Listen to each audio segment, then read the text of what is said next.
Hi guys, welcome to Monza, the rerun. This is the last race of the Race Department GP2 season. Uh, if you guys remember the disconnection from the actual original, so this is the rerun at Monza. So we're on board with my qualifying lap, and it was a pretty disgraceful lap, to be honest. This is my just tester lap.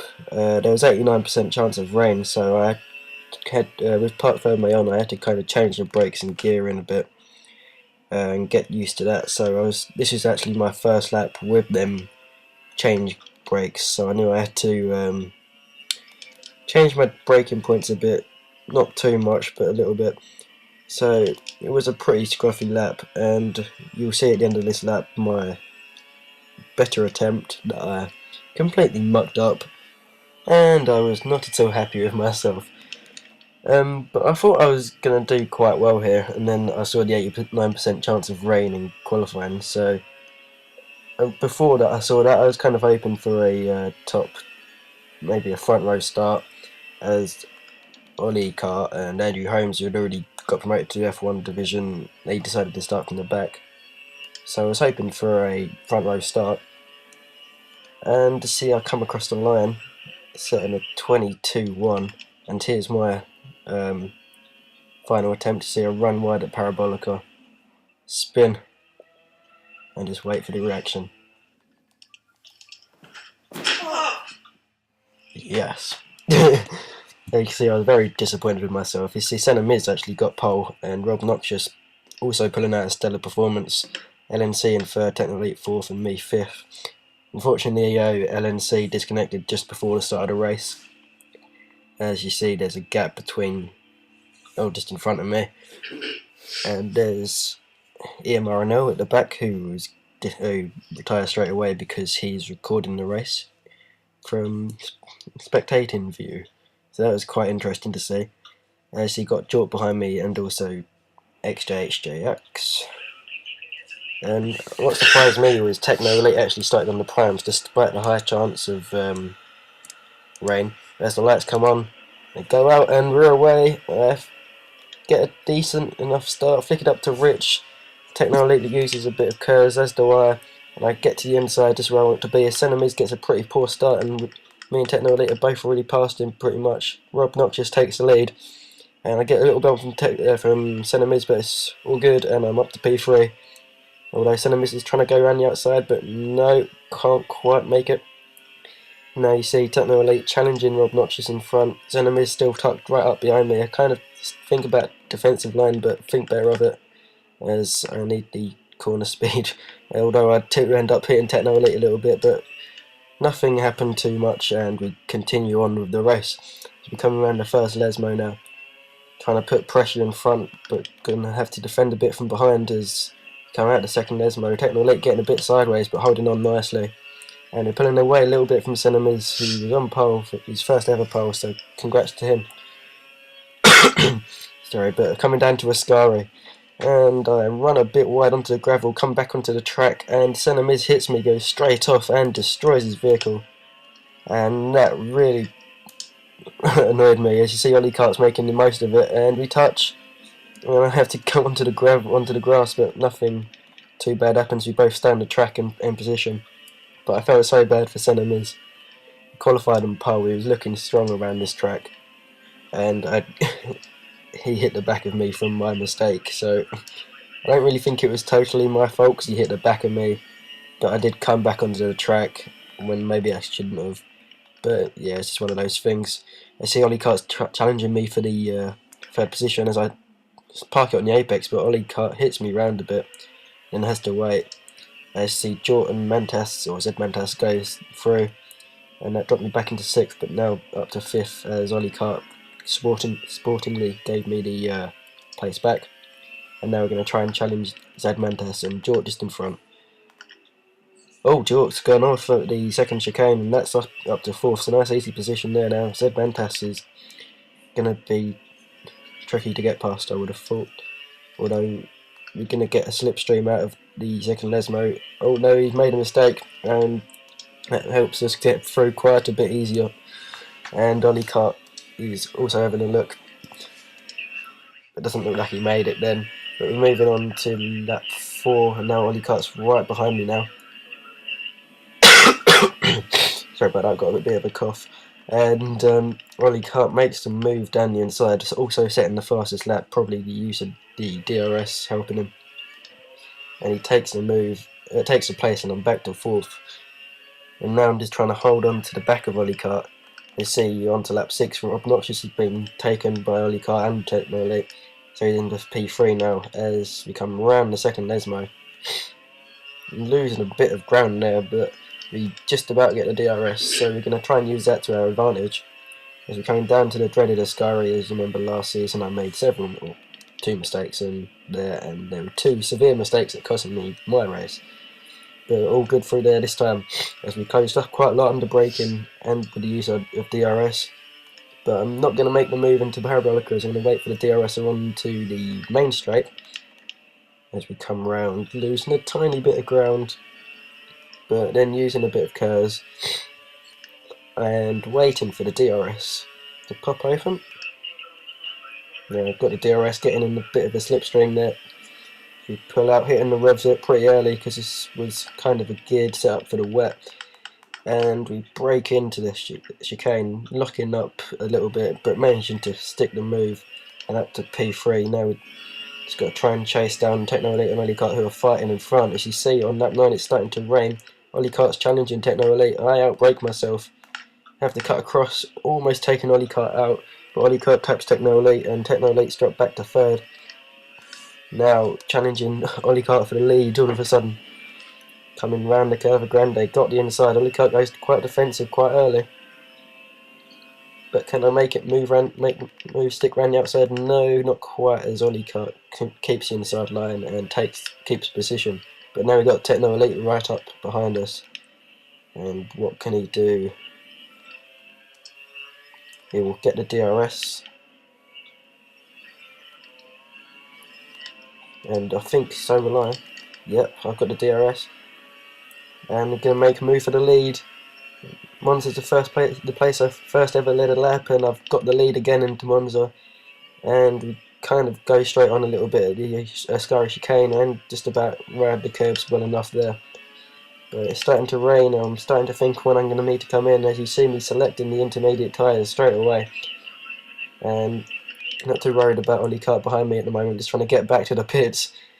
See, run wide, massive oversteer but moment there, and it also turned out that Ollie Cart and Techno Elite also had a massive moment, so basically confirmed short decisions to go for the pit stop.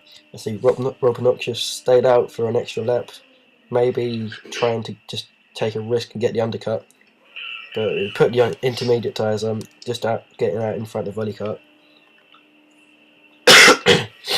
Now out onto out of the pits, sticking it into, keeping it in lean by the looks of it. Yep, keeping it in lean. So I just about slow it down. Now Ollie Cart probably get a better run out of the chicane than me. Using a bit of curse to defend, pushing him out wide a little bit. And yeah, Ollie Cart's still on the outside. Can he make a move into the second chicane? Under braking, yes, he's in front, but will he go straight on? No, as I take to the inside of the corner to avoid any contact. And Ollie Cart takes second, which is provisional first at the moment. As although Ollie Cart goes wide, can I get him back again? Obviously won't be any DRS as we've got the intermediate tyres on. But no, not quite being able to, as we move on to lap 11. Rob Noxious didn't manage to make anything count from that one lap extra. See, I cut a massive bit of a scurry there for some reason, but I managed to get a good run out of the chicane as Ollie Cart makes a bit of a mistake, and I take the lead again on lap 11 and still in the lead until lap 13, although me and Ollie Cart battling has allowed Andrew Holmes to catch up, and he was quick, but then again so was Ollie Cart, who just kept making tiny mistakes that allowed me to get back past. And now you see Andrew Holmes getting back through, or getting through even, take the lead. And on to lap 14 and pit for wets. Andrew Holmes stayed out another lap. Me and Ollie Cart pitted. I think Rob Noxious did too. on that to lap 18, you see we're in the lead, and that we did manage to get the undercut quite a bit on Andrew Holmes. See Ollie Cart trying to make the most of my mistake out of the chicane, getting this slipstream. I didn't think he was going to make a move here. Not really the ideal place to do it, as you probably lose a lot of time on the next straight, and he didn't. So we're coming around now. We see Andrew Holmes in the background closed up massive, big time. So coming down the straight, I go defensive, just trying to hold my position and trying to keep the lead, as I have actually finally led a lap on the whole lap for the race. There, see Ollie Cart gets the takes the lead. I try and go for the undercut, but there's not enough room. Now Andrew Holmes is next to me, and this is the point in the race when I could see all of us in the barrier as we go three abreast almost and around the curve of Grande. Goodness knows how fast. As we all brake for the chicane, and it's status quo. As we came out of the second chicane, Ollie Cart in front of me second and Andrew Holmes third. Though Andrew Holmes is having a bit of a look, but can't quite make the move stick. As I say, Ollie Cart's gone wide onto the gravel a bit, and that's allowed me to get the run out of him, the second Lesmo, and take the lead again. And I felt so much more comfortable on the wet tyres than the intermediate tyres. I just felt so much more confident, and I just felt like I could brake later, even though they shouldn't really be able to brake later on the wet tyres. But still on to lap 19, still on lap 19, I don't know why I'm saying that. So, braking round and Parabolica hitting limited, gone down a gear too many, I would have thought. But got Ollie Cart behind still. Can he make a move and gone defensive again? It's only 0.1 behind. Andrew Holmes has dropped back a half a second. But it's nothing down when you've got a slipstream. Ollie Cart tries to go around the outside, goes straight on, and I actually am very surprised at myself for actually managing to not do the same. And Ollie Cart's going to have to give the position back, and I thought he'd done quite well to manage to do that and tuck in behind, but when I look behind, Andrew Holmes has taken the place as well, so he must have been right up my bumper, just to manage to take that second place away from Ollie Cart. As I get a bit of oversteer but manage to hold it. And now I've got Andrew Holmes again behind me. So coming around the first Lesmo. Coming around the second Lesmo, this is where Andrew Holmes caught me last time, passed me last time, as I run a tiny bit wide, but nothing too bad. And I'm actually pulling away a little bit, holding the gap maybe. But breaking into the Ascari chicane, I brake a bit late, go straight on. Hit the curve, the curb even, and get a bit of a tank slapper on, and that was really annoying. Because I lost about 4 seconds. As you can see, I come in for the inters on lap 24. And yeah, I managed to close the gap to about 2 seconds at one point until I made another mistake. But you see, I go straight on, and also Andrew Holmes does. And this is because this Lesmo part of the track was the last part of the track to get wet, so it's going to be the last part of the track to dry out as well. And me and Andrew Holmes obviously didn't think about that, but as you see on to lap 25, I take that into account, and as Andrew Holmes goes wide again, and as we look behind and see Rob Noxious go straight on, and that's how close he was catching quite quickly. But you see Andrew Holmes goes wide at the second Lesmo, I don't flick it up to Rich using my curves, getting this tiny slipstream really, not using all of it, but got past him. Now can I keep it on the track under braking? Yes, I can. I do that very well actually, and I take P2. I think that's. Oh, as Andrew Holmes comes back down the inside, or the outside of a scurry, but the inside for the Parabolica. Can he make the move? Doesn't braking at the same time. He takes a look down the inside and manages to hold it round the outside. Around the outside of Parabolica in the wet conditions. I was very proud of myself for that, to be honest. But Andrew Holmes is probably going to have another look down the inside or outside into the first chicane as I flick it down to standard mix. Braking, no arrows, no pressure really too much. as I managed to keep the position. Bit of oversteer on the exit, but managed to hold it as Andrew Holmes is going to have another look. Probably using quite a lot of his curves at this point, as I only used a tad, but pulls to move round the outside of the Curva Grande. Nicely done, but will he go straight on? No, he managed to slow it down as well. But I get a better run. Can I make a move? He goes defensive, but comes back. And that's me back into P3, and that's the way it finished. As see, Ollie Kart crosses the line, and we were so pretty close to Ollie Kart actually. As you see, I get P2 in the end because of Andrew Holmes' penalty. Ollie Kart wins the final race of the season. Rob Noxious in third, his first podium, so congratulations to him. Andrew Holmes fourth, Jay Jones fifth, Jort sixth, Mantas seventh. That was the last of the finishers, and that was the end of the season. So thanks guys for watching, and I'll see you at the start of the next season. Bye.